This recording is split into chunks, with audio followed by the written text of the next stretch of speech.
Жетегінде ілеспей кейдағыстың, құрбаны боп кетпеген құйма күштің, жігіттер ұлханның ұрпағымыз Мысырда сұлтан болған бейбарыстың, үлкенін абыз дара дана дейтін, кішісін сұлтан болар бала дейтін, сүлейлердің сарқыты атыраулықтар, баршаңызға ассалаумағалейкум.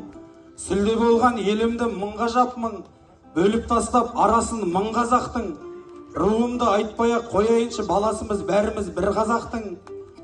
Жасымнан бабам берген үнішкенмін, бас ұрған жолдасыма тыныс бердім. Пат жөнерді алдыңда паш етем деп, мәдени ордасында жұмыскердің. Сағасында бөгелмей сайтан істің, әкемде өр бойымнан байқап ұшқын, көшесі бұл келі сахнаның атында екен кешегі шайқы әбіштің.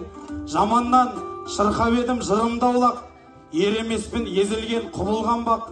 Ат жалында өскенмін жағаласып, қасиетті сағыздың құмында ойнап. Жайқалып тұр ғой бәрі жаз өлеңдей, шуағына ақтаңның аз бөленбей. Боз кілемде белдестім уақытында, жігітке жет өнерде аз дегендей. Сыйласа ханға теңеп ел қонағын, білемін елім дейтін ер боларын. Қанында тасып жатқан екі шөнер, Бағдәулет деген ұлың мен боламын. Кеудемде кеткен емес арман күйіп, жаныма көрмегенмін жалған дейіп. Атыраудың әр жігіті сұлтанға тең, ағалары Алатау таудан биік.